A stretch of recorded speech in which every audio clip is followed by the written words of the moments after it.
Halo teman-teman, selamat datang kembali di Biru Laut, channel yang akan membahas ilmu pengetahuan sedalam laut. Pada video kali ini akan membahas 5 saham yang dapat dipertimbangkan untuk ditabung pada tahun 2022.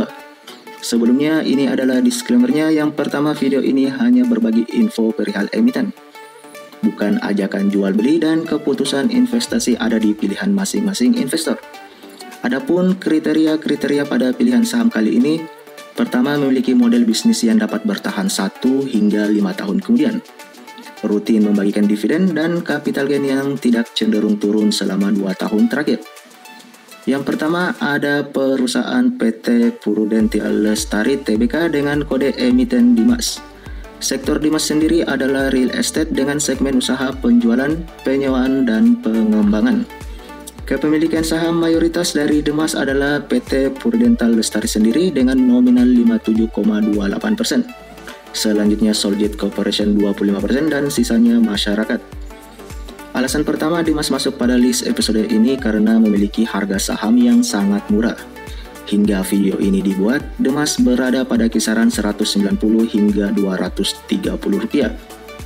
Di sisi lain, Dimas masuk dalam 10 emiten dengan dividen yield tertinggi dengan persentase sebesar 14,06%. Dimas juga tidak memiliki hutang jangka panjang, yang berarti emiten ini tidak memiliki hutang dengan pihak eksternal. Selain tidak memiliki hutang jangka panjang, free cash flow dari Dimas terbilang sangat tinggi, yaitu 2,4 triliun. Hal ini membuat PT Prudential Lestari sangat leluasa untuk melakukan pengembangan atau ekspansi bisnis. Selanjutnya, dividen yang dibagikan 2 kali dalam setahun, dan ROA atau Return of Asset dari Dimas masuk dalam 15 perusahaan terbesar dengan persentase sebesar 25,83%. Dan terakhir, Soljet Corporation merupakan perusahaan asing asal Jepang dengan area pasar di 50 negara. Ini menjadikan Dimas mendapatkan nilai plus karena memiliki afiliasi dengan pihak asing. Namun yang harus diperhatikan sebelum berinvestasi pada sektor real estate adalah land bank dari perusahaan tersebut. Arti land bank sendiri adalah cadangan lahan yang berupa tanah atau lahan kosong yang sudah dikuasai dan akan dikembangkan di kemudian hari. Land bank dari Dimas dari tahun 1993 sebesar 3.200 hektar. Dan per September 2020 masih memiliki 1.276 hektar. Angka ini masih memiliki kemungkinan untuk bertambah. Dengan melihat land bank dari Dimas, bisa diperkirakan bahwa pembangunan masih akan terjadi 1 hingga 5 tahun ke depan. Selanjutnya ada perusahaan Telkom Indonesia, di mana Telkom memiliki sektor communication service dengan segmen usaha penyediaan layanan telekomunikasi, informatika, dan jaringan seperti mobile voice, SMS, dan mobile broadband, digital service, financial service, video on demand, musik, gaming, IoT, big data analysis, dan lain-lain. Kepemilikan saham sendiri masih didominasi oleh negara Republik Indonesia sebesar 52,09% dan sisanya dimiliki oleh masyarakat. Sekaligus menjadikan Telkom Indonesia memiliki status BUMN atau plat merah. Pertanyaannya, kenapa Telkom Indonesia? Pertama, net profit terbesar kedua dipegang oleh Telkom dengan jumlah 20,8 triliun pada saat video ini dibuat. Kedua, emiten ini rutin membagikan dividen dengan dividen yield sebesar 4,44%. Nominal ini terus meningkat setiap tahun. Ketiga, Telkom memiliki free cash flow yang sangat tinggi, yaitu sebesar 32,9 triliun. Jumlah ini membuat Telkom mudah untuk melunasi hutang atau melakukan ekspansi dengan cepat. Selanjutnya terhitung ada 3 kompetitor dari Telkom yang memiliki sektor serupa dan segmen yang mirip. Namun Telkom menjadi market leader dan jauh mengungguli 3 emiten lainnya. Selanjutnya, berbeda dari beberapa BUMN yang memiliki sejarah buruk seperti Garuda dengan hutangnya dan dikendalikan oleh keluarga tertentu, Telkom Indonesia merupakan salah satu BUMN yang memiliki histori atau sejarah yang baik. Selanjutnya, Telkom memiliki model bisnis yang menjanjikan 1 hingga 10 tahun kemudian karena menjadi sektor yang penting dalam perkembangan teknologi dan digitalisasi. Alasan lainnya, Telkom memiliki banyak perusahaan afiliasi dan berkinerja baik seperti anak perusahaan dan startup yang dibiayainya. Telkom Telkom juga memiliki ROE dan return of equity yang sangat baik. Selain itu, segmen Telkom yang begitu strategis sehingga memiliki ekosistem yang sangat besar, dari internet hingga dunia game. Selanjutnya, Telkom masuk dalam jajaran saham blue chip dengan status BUMN dan memiliki sektor yang strategis, menjadikan Telkom Indonesia sangat diminati oleh investor. Semua yang dijelaskan sebelumnya tentunya sangat sulit membayangkan Telkom Indonesia bangkrut dalam waktu dekat. Ketiga, ada PT Industrial Jamu dan Farmasi SIDO muncul Tbk dengan kode emiten SIDO. Sektornya sendiri berada pada bidang kesehatan dengan segmen usaha industri farmasi dan jamu. Kepemilikan saham dari PT SIDO muncul sendiri dikuasai oleh PT Hotel Candi Baru sebesar 60,46%, Kokoden Investment PTE Ltd sebesar 21,14%, masyarakat 18,36% dan sisanya saham treasury. Selanjutnya SIDO masuk dalam 10% dengan net profit margin terbaik dengan persentase sebesar 28%. Dan ROI dan ROE dari SIDO juga termasuk baik, bahkan masuk dalam 10% dengan ROI dan ROE terbaik masing-masing 31,74% dan 37,82%. Sama dengan emiten emas, SIDO juga tidak memiliki hutang jangka panjang. Di sisi lain, SIDO muncul memiliki free cash flow sebesar 1,2 triliun dan menjadikan emiten ini masuk dalam 25 emiten yang memiliki free cash flow terbesar, tidak memiliki hutang, dan masuk dalam 25 emiten terbesar yang memiliki free cash flow. PT Industri Jamu dan Farmasi SIDO muncul juga terbilang rajin membagikan dividen. Tercatat SIDO membagikan dividen 2 kali dalam setahun. Selanjutnya, SIDO termasuk dalam 25 perusahaan dengan net income terbesar dan memiliki market hingga Asia Tenggara. Karena memiliki fundamental yang sangat baik dan harga saham terbilang murah, menjadikan saham SIDO termasuk saham growth atau berkembang terlebih pada segmen farmasi. SIDO mampu bersaing dengan big player lainnya yang ada di Indonesia.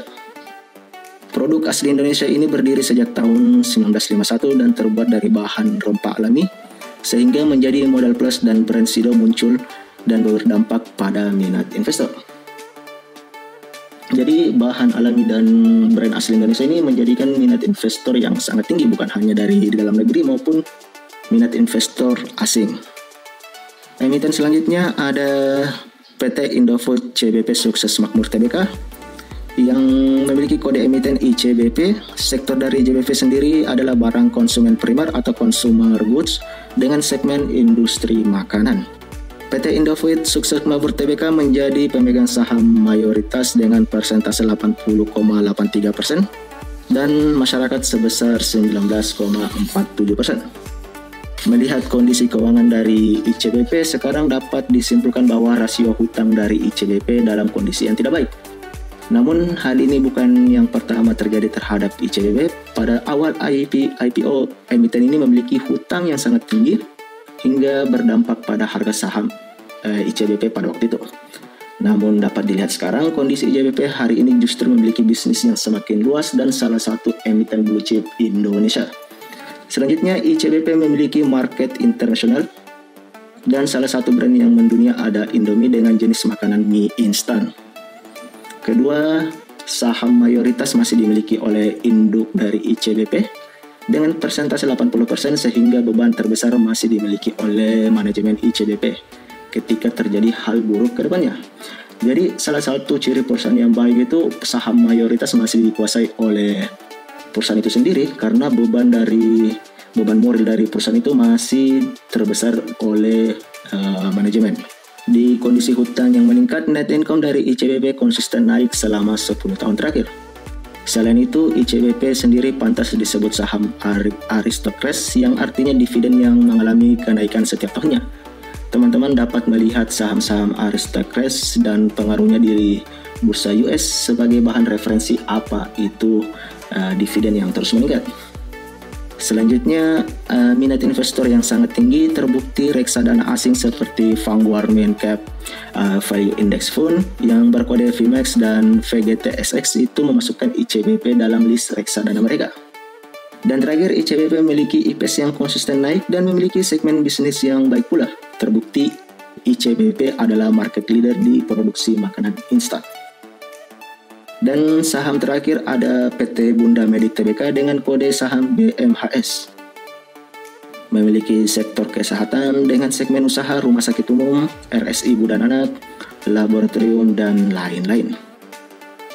Kepemilikan saham mayoritas BMHS dimiliki oleh PT Bunda Investama Indonesia sebesar 57,37%, Akayasa Investment Limited 4,9%, komisaris dan direksi 97%, masyarakat 21,07%, pegawai dan lain sebesar 6,94%.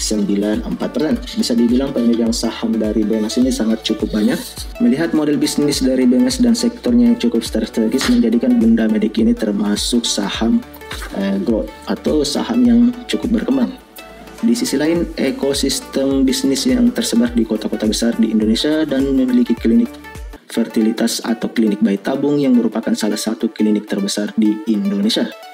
Jadi BMHS ini memiliki banyak segmen usaha dan tersebar di kota-kota besar di Indonesia dan memiliki klinik fertilitas atau salah satu klinik bayi tabung terbesar di Indonesia. Membandingkan dengan sektor yang serupa, Bunda Medik maksud saya memiliki inovasi bisnis yang baik, terbukti dari lini bisnis yang terus meluas dari rumah sakit umum, rumah sakit ibu dan anak, laboratorium, badan pelatihan, klinik bayi tabung, klinik gigi, hingga perhotelan.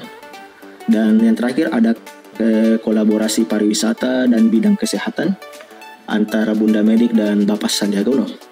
Selanjutnya, Bunda Medik memiliki sektor yang cukup menjanjikan mengingat kesehatan adalah produk yang sangat mahal di Indonesia.